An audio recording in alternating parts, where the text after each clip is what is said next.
Hi friends, আজি আইছো এটা বিশেষ ভিডিও লৈ how to find square feet of a land নাইবা বিল্ডিং নাইবা টাইলস এটা রুম সাইজৰ কেনেকৈ স্কয়াৰ ফিট ওলাব চাওক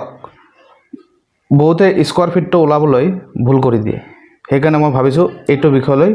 আপোনালোকক জনাই দিও যাতে নেক্সট কোনো বিল্ডিং বনাওতে নাইবা কিবা টাইলস ফিটিং কৰোতে নাইবা মাটি মাপতে যাতে আপোনালোকৰ ভুল নহয় তো সো প্লিজ ভিডিওটো ভালকৈ চাওক বহুত দৰকাৰী ভিডিও সদায় আমাৰ কামত লাগি থাকে তো বলক ভিডিওটো আৰম্ভ কৰো সাপোজ মই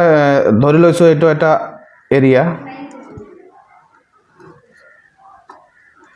এৰিয়াটা ধৰি লৈছো এটো ধৰিছো আপোনাৰ 10 ফিট বাই 20 ফিট ঠিক আছে এটো স্কয়াৰ ফিট কি হ'ব এটো তো আমাৰ লেন্থ আৰু ব্ৰেথ তো ইনটু কৰি দিলে হৈ গল 10 ফিট বাই 20 ফিট এটা হল আমার 200 স্কয়ার তো নেক্সট তো চাও নেক্সট তো কি করিব সাপোজ এইটো আমার মাটি আছে নাইবা রুম আছে এইটো আছে আপোনালোকৰ 10 ফুট 8 ইঞ্চি বাই ইফালে আছে 20 ফুট 7 ইঞ্চি তো এতিয়া কেনেকৈ এইটো হিসাব কৰিব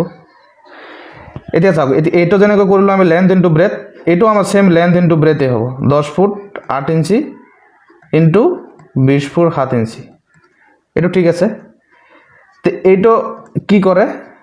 আমাৰ নৰমালি মই সাইডত যেতিয়া দেখো বহুতে এটো কৰি দিয়ে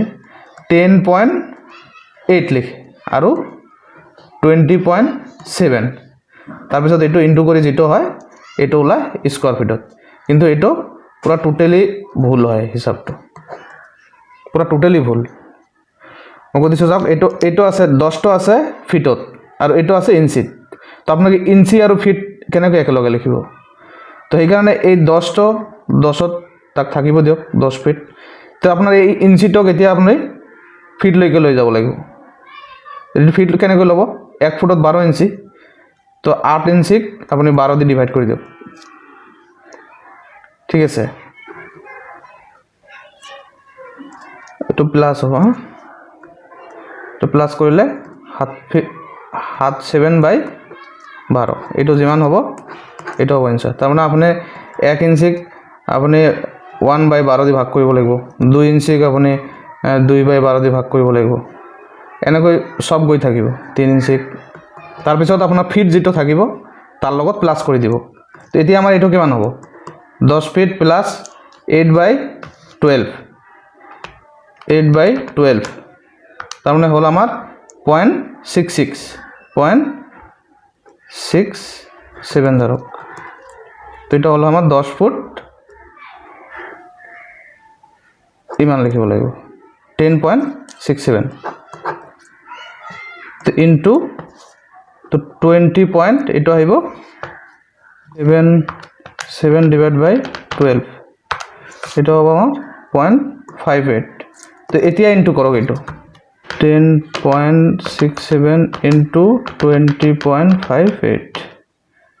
এটা হল আমার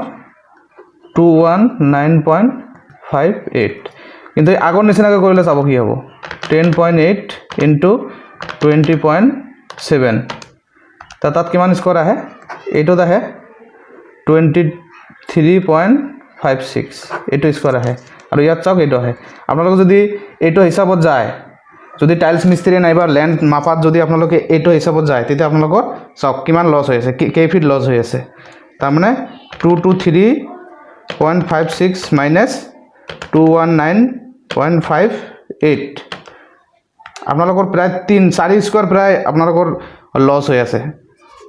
তো সেইকাৰণে এই লসটো না যাব আপোনালোকে ইমান টকা দি টাইলস ফিটিং কৰে নাইবা মাটি কিনে অলপ যদি স্কয়াৰ ফিট আপোনাৰ বাদ যায় তেতিয়া কিমান হ'ব টাইলস ফিটিংত 20 টকা 15 টকা লৈ লয় তো 4 স্কয়াৰ এটা মাৰ গলে আপোনাৰ এনে বহুত গৈ আছে 80 টকা আপোনাৰ পাৰ স্কয়াৰত আপোনাৰ কিহত মাৰ গৈ আছে তো সেইকাৰণে এইটো ভুল নকৰিব যদি ভিডিওটো ভাল লাগিছে প্লিজ লাইক কমেন্ট আৰু শেয়াৰ কৰিব থ্যাংক ইউ সো মাচ